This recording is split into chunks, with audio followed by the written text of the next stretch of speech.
Have you ever had those moments where you see or you read something very, very intense and then it just ends and you're like, well, hi, you're listening to Zenah Yasar, a passion empowerment coach. And today I have come up with another book review, giving the spotlight to The Promise. The Promise is all about a white family living in South Africa outside Pretoria. The story starts with the youngest person in the family, Amor, coming from her hostel to attend her mother's death. Well, in this book, in the back of the book, there's this thing that says, the narrator's eye shifts and blinks, moving fluidly between characters. I felt like it was absolutely true because, reading this book just felt like a whole movie. Like you see those scenes where the spotlight is given to one character and they just enter into a public space and they're talking to someone and they stop talking and the spotlight is given to that person. And they just go away and the footsteps are shared and the spotlight just keeps on moving to other people. And that is what I felt was happening here. And also, the writing in this book is so simple, but also so complicated at the same time. Like you're watching your math teacher just write 2 + 2 on the board. You just zone out for a second and you come back and oh goodness, your math teacher is writing a whole ass equation on the board. So if you zone out for a moment or so, you are going to lose track of what you are reading and you are going to read it again. And also, the speciality that I found in this book is that when people are talking, when there's a conversation, the double apostrophes are missing, the quotation marks are missing. So it makes it harder to find if they're actually talking to each other or if they're actually thinking this. So it's something that is really hard to digest, but it's also very, very simple once you start looking at it. Getting into the contents of the story, I noticed that there's no contents page in this whole book, which I felt was mysterious. And then upon reading the whole story, I understood that there are only 5 chapters in the book dedicated to the 5 members of the Swart family, consisting of Ma, Pa, Astrid, Anton, and Amor. Evaluating from the gut feeling that I had with the atmosphere of the house, the Swart family wasn't that good, wasn't that much of a happy family, because there is a problem. There's apparently the second son, Anton, had some huge issues with his dad, which created a negative atmosphere for the whole family. And also, we are missing out on a major character in the story, which just makes up the whole story and the title of the story itself. The African lady, Salome. Salome is a black lady, which is basically the housekeeper of the Swart family. Salome isn't that rich, and also she has been with the Swats for forever, way before the 3 kids were born. So like the Ma of the family had a huge connection with Salome, and also before Ma died, she said in her will that she wanted to give the Swat house to Salome. That was a promise, and that is the promise.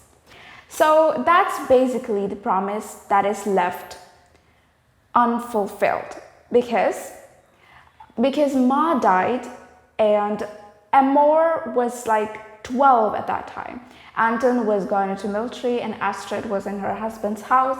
So the 3 of them weren't present there.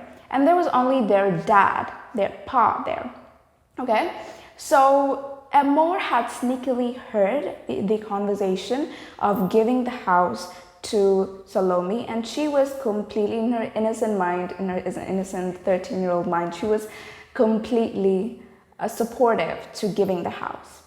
But she didn't know that it wasn't that easy, especially because Salome was African, and all the kids wanted the house for themselves. Anton and Astrid wanted the house for themselves.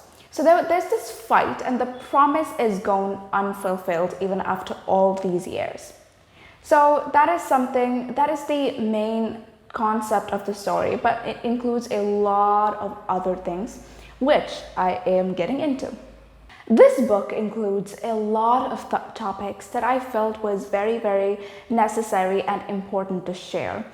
I felt like nobody would willingly put some important topics in a novel that is supposed to be soul-shattering. You know, the topics that is included in this book is mainly, first of all, Amore's menarche, the change of her from a very young kid to her adolescence, which I felt was very, very important to share, especially in a state where her mother has died. She is going through something like this, and other people reacting to these stuff was also very realistic. You know, this is how people react. This is the reality, and the reality is what he's talking about.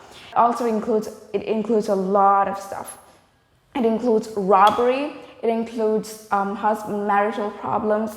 It includes suicide. It includes a lot of topics, including even fornication, which I felt like was kind of unnecessary, but it still is included in this book, which just shows how much he cares about the whole reality, the strange reality of the world. So I felt like including all of these things in this small book was very, very important, because this book is not just about a promise that has gone unfulfilled. It just covers all the lives of all the characters in this book, including the SWAT family and Salome's life and Salome's son Lucas's life, and all of the other people, including even the father of the church that was living there.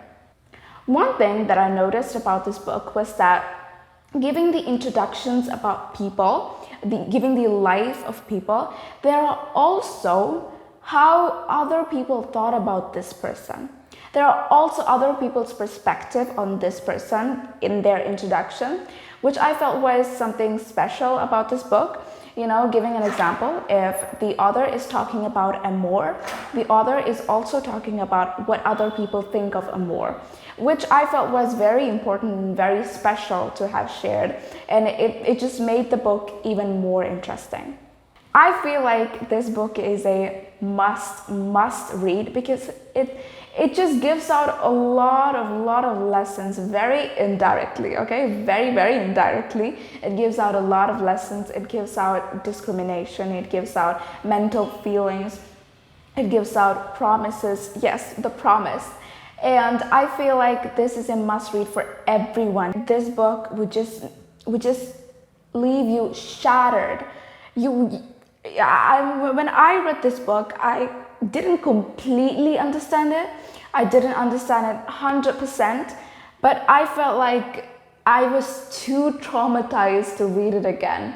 Like, not seriously, but I was traumatized when I read this. I wanted to read it again, but I just couldn't, because it was, I didn't want to go through that soul-shattering experience again. But I feel like you guys should read it.